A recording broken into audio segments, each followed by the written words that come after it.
Correct form of verb की third exercise है, वैसे 7वां पार्ट है ये संदीप, ठीक है ना। थर्ड एक्सरसाइज है जो अब इसमें आगे जो क्वेश्चन आ रहे हैं ना वो इन पे बेस्ड आ रहे हैं,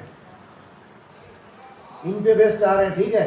तो ये आप लिख लेना, ये रूल्स है ना, ये इनके आधार पर, यानी यहां से लेके, यानी यहां से शुरू करके एडवर्बियल्स, कंडीशंस, इसके बाद कुछ रूल्स, ये रूल्स है,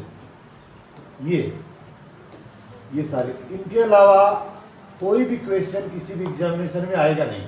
हमारा लास्ट टाइम कहाँ हो गया था, ये 24वां कर रहे हैं ना, 24वां एडवेंटर गुड रहे थे तो हो गया, ये तो गांधी जी भी हो गया, तो लास्ट ट्रेन भी हो गया। हाउ लॉन्ग वाला हो गया था क्या,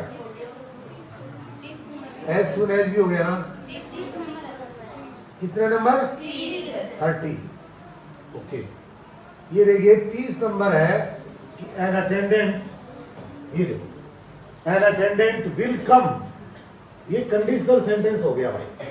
N attendant will come if you ring the bell, और सेकंड ग्रेड एग्जामिनेशन 2018 में प्रश्न आया था आपके सिलेबस में, इसलिए आपको बता रहा हूं।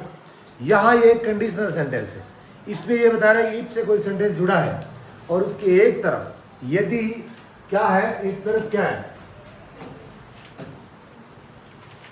यहां देखो, इस कंडीशन को देख लो आप, इसमें कुछ लिखा है,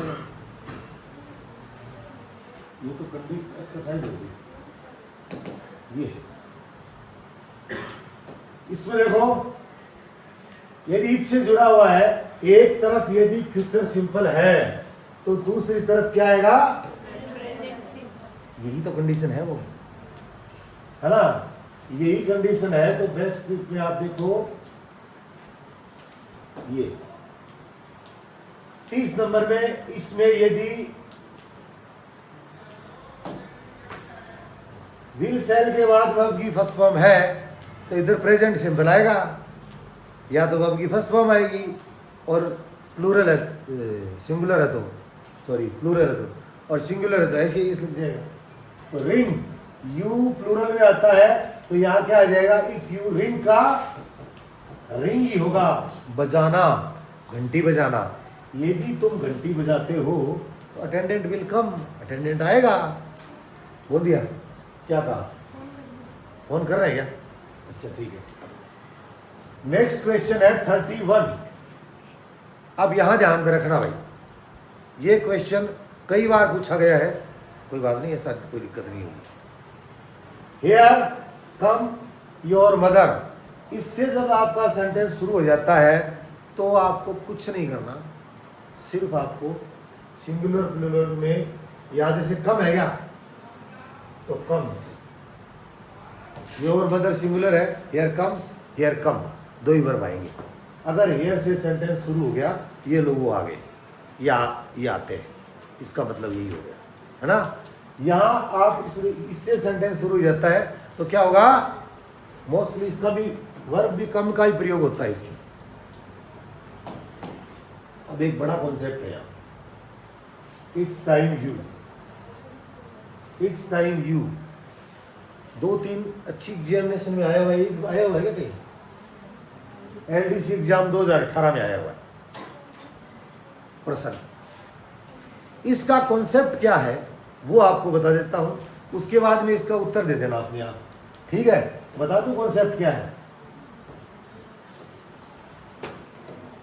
क्या है कॉन्सेप्ट, हाँ कॉन्सेप्ट इसका ये रहा, ये देखो मैंने लिखा है कि यदि इट इज टाइम या it is time for you है सेंटेंस में, तब तो आपको 2+ वर्ब की फर्स्ट फॉर्म करनी है। इट इज टाइम आ जाए फिर खालिस्तान आ गया, इट इज टाइम आ गए फिर खालिस्तान आ गया, या it is time for you, preposition आया ना, फॉर यू आ गया, तो आपको क्या करना है, 2 के साथ वर्ब की फर्स्ट फॉर्म का प्रयोग करना है।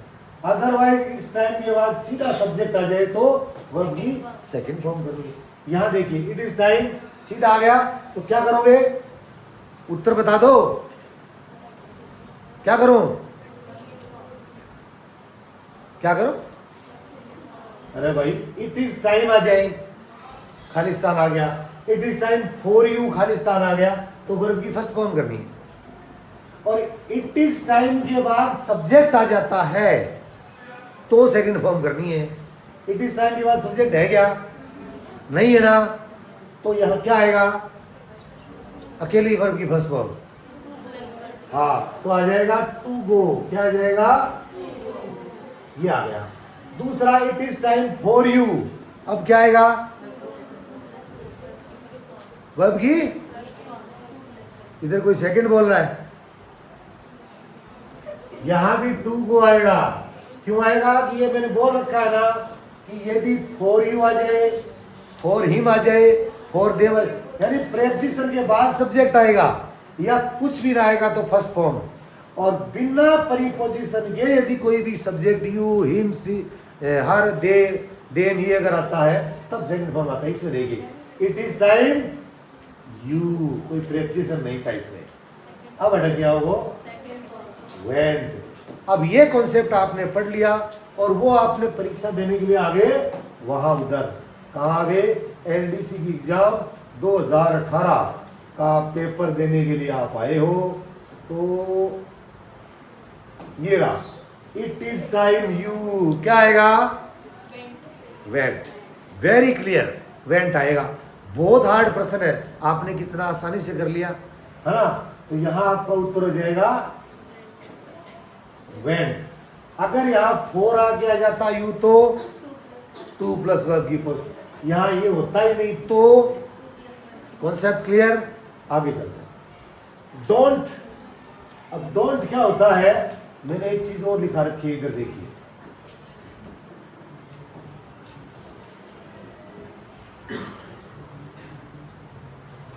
Imperative sentence, would rather, had better, modal, let और मेक हो तो वर्ब की फर्स्ट फॉर्म का प्रयोग होता है।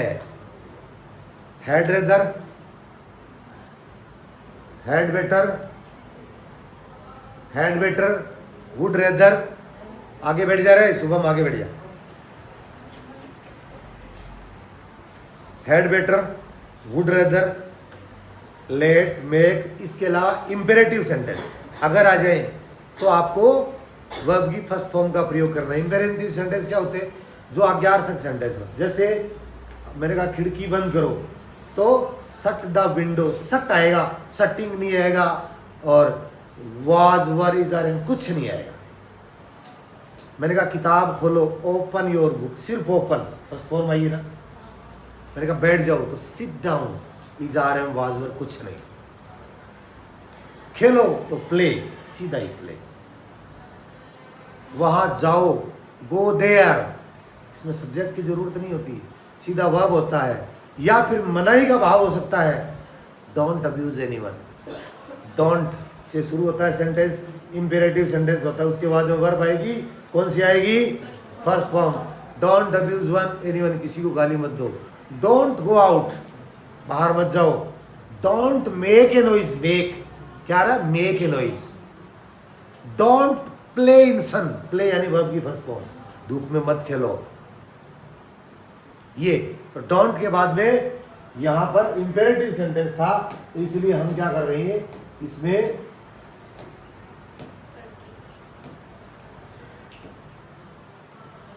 ये रहा डोंट।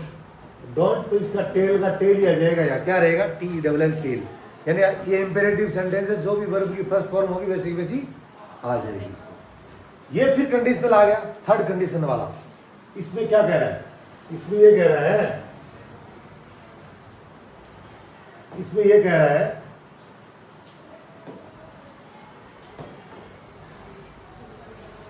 क्या कह रहा है? ठीक है, आ गया।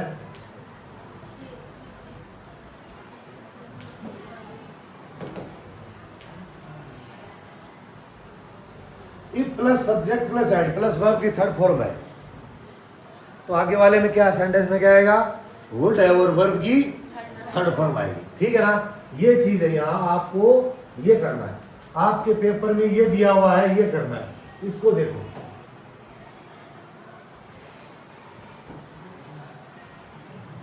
इफ हैड और वर्ब की थर्ड फॉर्म है, क्या है, हैड के साथ वर्ब की थर्ड फॉर्म का प्रयोग है, और ये भी थर्ड ग्रेड संस्कृत डिपार्टमेंट की थर्ड ग्रेड टीचर की भर्ती थी, शिक्षक भर्ती थी, उसमें ये प्रश्न आया था। आप इसका उत्तर दे रहे हो। If we had taken a coach, तो इसमें आपको करना है वुड है और वर्ब की थर्ड फॉर्म कर दिया जी, वुड हैव बी की थर्ड फॉर्म बीन हो गया उत्तर।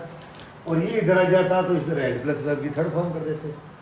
मैंने कहा था एज सुन एज आ जाए तो आपको करना है वर्ब की सेकंड फॉर्म, और नो सुनर आ जाए तो मैंने यहां बताया था आपको, यदि किसी सेंटेंस में एज सुन एज है तब आपको क्या करना है, सेकंड फॉर्म, और यदि नो सुनर आ जाए तो आपको डिड के साथ वर्ब की फर्स्ट फॉर्म का प्रयोग करना है। क्या करना है, यहां पर नो सुनर आ गया तो यहां क्या करो, यहां क्या करो,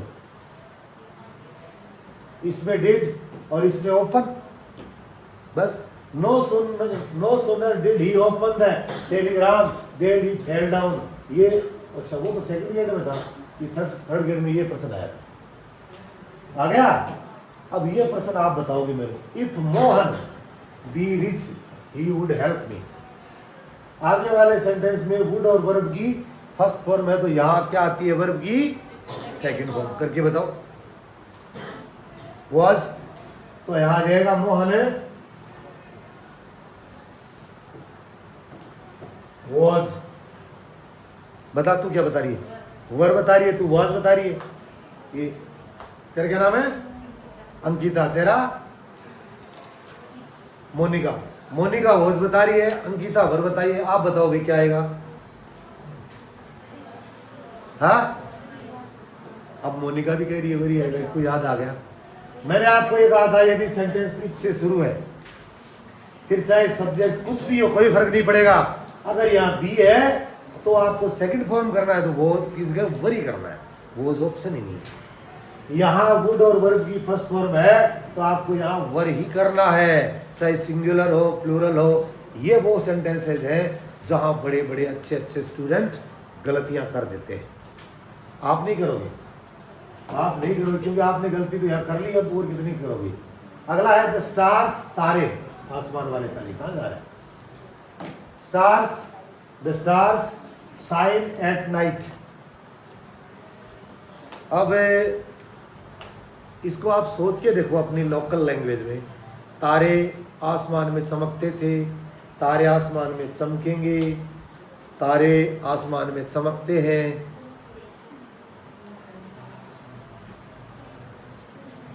नहीं चमकते हैं में क्या गलती है, स्टार्स एक तो ये हो गया साइन एट नाइट, है ना, सही है। एट नाइट सेंटेंस है तो रात को चमकते हैं। यहाँ कंटिन्यूस का कोई एडवर्ब नहीं, ये बताइए कि रात होती है जब तारे चमकते हैं, ऐसा तो आप नहीं कह सकते रात होती है जब तारे चमक रहे हैं, ऐसा थोड़ी कहोगे। आप कहोगे लुक स्टार्स आर शाइनिंग, देखो तारे चमक रहे हैं, ऐसा कह सकते हो ना, है ना। या फिर now, eight this time, at this moment, ये हो तब आप करोगे प्रेजेंट कंटिन्यूअस टेंस। बोलिए, बोलो बोलो, सिंपल ही आएगा इसमें तो। लेकिन जब ये एडवर्ब आ जाए ना, नाउ, टुडे, क्या है today, eight this time, at this moment, ये चीज आ जाए तब कंटिन्यूस आएगा। ये तो क्या रात को तारे चमकते हैं, दिन में नहीं चमकते, तो यहाँ क्या आएगा, साइन। स्टार्स प्लूरल था तो साइन हो गया, सिंगुलर होता तो साइंस, ठीक है।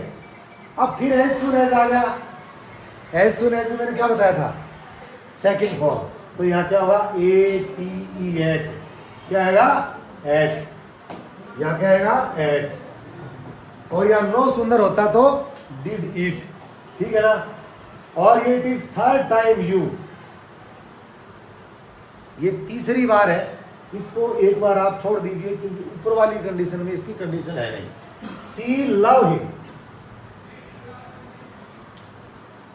अब इसमें न तो कोई एडवर्बियल है न कोई कंडीशन है, लेकिन ये जो लव, हेट, लाइक, डिसलाइक, इनकी आईएनजी फॉर्म नहीं होती। Loves, loves, likes, likes to play chess at this time. अब देखिए एट दिस टाइम ये कह रहा है कि भाई कंटिन्यूस का प्रयोग करो। एट दिस क्या कह रहा है? प्रेजेंट कंटिन्यूस का प्रयोग करो। क्या कह रहा है? क्या कह रहा है? ये कह रहा है कि भाई कंटिन्यूस का प्रयोग करो। लेकिन यहां हम इजारन के साथ आईएनजी लगाने के लिए आए, तो लाइक के तो आईएनजी का साथ प्रयोग होता ही नहीं। तब क्या करोगे? प्रेजेंट सिंपल, तो सी लाइक्स हो जाएगा, इसका हो जाएगा लाइक्स। और यदि प्लूरल होता तो लाइक ही रहता ही। यदि सेंटेंस में सब्जेक्ट डूअर प्लूरल होता तो ये होगा, children punish yesterday by his teacher. अब देखो यस्टरडे क्या कहता है, यहाँ ये सेंटेंस थोड़ा ट्रिकी है। यस्टरडे क्या कहता है? पास्ट इंडेफिनिट, वर्ब की सेकंड फॉर्म आनी चाहिए, है ना। तो हमने कर दिया यहाँ पनिश की जगह मान लो पीटना कर देते कि पीट। तो यहाँ यस्टरडे देख के आपने यहाँ वर्ब की सेकंड फॉर्म कर दी और सेंटेंस गलत हो गया। फिर आप कहोगे सर आपने तो कहा था कि यस्टरडे आ जाए तो सेकंड फॉर्म कर देना, हमने तो करा, पर गलत क्यों हुआ?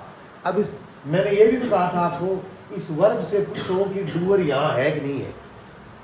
पनिश करने वाले चिल्ड्रन है क्या? नहीं है ना, इसका मतलब करता यहाँ नहीं है। आपने सेकंड फॉर्म कर दी तो इसका अर्थ हो जाएगा, मान लीजिए तो पनिश था यहाँ बीट होता तो बच्चों ने टीचर को पीटा, ये हो जाता तो गड़बड़ हो गया। आप तो पिटवा तो बच्चों को रहे थे और पीट दिया टीचर को, है ना। तो ऐसी स्थिति के अंदर क्या होगा? पैसिव वॉइस है और इसका होगा वॉज और वर के साथ वर्ब की third form, children were punished, children were punished, children were punished हो जाएगा। ठीक है, बाकी बच्चे आगे शोर करेंगे तो बाद में पढ़ेंगे।